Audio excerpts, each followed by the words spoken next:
nini? Wachungaji kwa waoga, si jamani? Na muogopa Safira nikimtaili ubiuzi ataama kanisa. Na akiama kanisa, fungu la 10 litapungua kanisani. Kwa hiyo tumebaki na watu ndani ya kanisa wanaaibu, bado wanaaibu ya kimisi. Haleluya. Na ni leo vizuri. Lakini sababu ya pili nimesema ni ya watu kuogopa na kutokukubali. Wengi wanaogopa kutaeleza maumivu. Si hali inaumiza. Wao wanafikiria wale watoto wa kiume walikuwa wanaona hivyo mwenzio amekatwa na ile jiwe anachinja. Funga unaona pale. Wa kwanza amekamatwa, anapiga. Bora ika hapo pembeni. Unafikiria nini? Haulikona. Nauliza haulikona? Na Biblia inasema walipelekwa hospitali wakachoma mkono ya ganzi. Hawakuchoma wala. Kwa hiyo mimi nataka nipate picha. Huyu wa kwanza alianza. Alafu wanakuja nyuma yake. Walikuwa wanafikiria nini? Bila shaka kuna wengine ungekuwa na Ayubu ungekula kona mapasa. Ungekula kona na wewe ungetafuta njia kuingia. Sema mimi anza. Usikubali kutailiwa. Kwa hiyo angalia. Haleluya kanisa. Unapotailiwa, unapomwanza wa kwanza au anafuata ukaanza kujiamu. Hivi na kuokoaje? Kama vile ndo haya. Naweza kutailiwa hivi. Hapa ni hapo kwa kanisani. Kwa hiyo unaona kanisa linapoteza watu. Na kwa kuwa wachungaji wako tayari kupoteza watu, wanakubali kutembea na watu na aibu ya Kristo ndani ya kanisa. Wanakubali. Ni watu wanaelewa? Muulize rafiki yako, umeokoka sawa?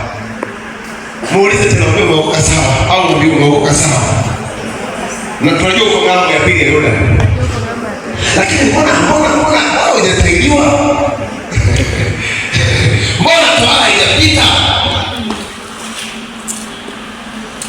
Sema amen. Amina. Sema amen. Amina. Ndio maana leo watu kanisa wanacheza tu kwa sababu hawaelewi ni maana ya toa. Lakini laiti wangelijua.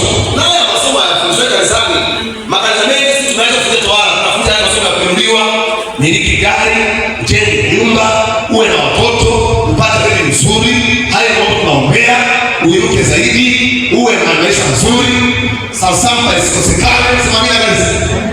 Sawa. Amen. Sasa mambo ya kutaitari moyo haya tumwachie mwenyewe Mungu. Sema mimi kanisa. Tumwachie mwenyewe. Utasikia mchungaji wa Kristo na Mungu wewe niache. Mungu anajua mwenyewe. Wewe nikueleze kitu cha kiroho sana. Sema kitu cha kiroho sana. Unafahamu Mungu anaweza kuokoa hata bila mkono wa mtu. Unafahamu hivyo? Unafahamu Mungu anaweza kuponya mtu bila mkono wa mtu. Unafahamu hivyo? Unafahamu Mungu anaweza kumtoa mtu kwenye shida bila msaada wa mtu yeyote mwingine. Unafahamu hivyo? Unafahamu hivyo? Unafahamu hivyo? Mungu anaweza kufanya lolote wakati wote. Na kama hivyo Mungu anaweza kufanya lolote. Na kwenye maisha yako, katika maisha yako, acha kuwekea Mungu mipaka. Yaani Mungu anaweza kufanya lolote wakati wote. Mungu anaweza kuletea msaada bila mtu. Mungu anaweza kukuinua bila kutumia mtu. Mungu anaweza kujibu maombi yako bila mchungaji kumwambia chochote. Mungu anaweza kufanya. Lakini kutokea wewe jiulize swali dogo rahisi. Mungu alikuwa anasema kuokoa Israeli kutoka utumwani Misri. Mwenyewe akasema leo nakuja kuwachukua, haya twendeni njia hii. Nifuateni nyuma nyuma. Alikuwa anasema unafikiri kwa nini Mungu anahangaika na mtu? Anamwambia Musa, ninasikia kilio cha watu wangu. Hata wewe nimeshuka ili waokoe. Nimeshuka ili wabadilishe. Nimeshuka ili watoe mizigo. Na wewe utakayekwenda. Kwa nini asiende mwenyewe Mungu? Nisikilize vizuri hapa, nataka nieleze vizuri. Kuna watu wanayekaza mchungaji. Wewe endelea kukiri na Mungu, Mungu atakugeuza mwenyewe. Atakugeuza mwenyewe. Ni sawa. Lakini kwa nini Mungu alimwambia Joshua achukue jiwe kabisa? Achukue jiwe. Kwa nini Mungu tu akaamka tu asubuhi vitu vigozi vile? Vinaondoka kwenda kwa shida.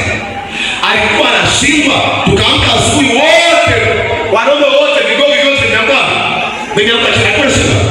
Kwa nini Mungu anamwambia anampa kazi? Anampa kazi huyu jamaa. Anamwambia chukua jiwe, tengeneza visu vya gumegume.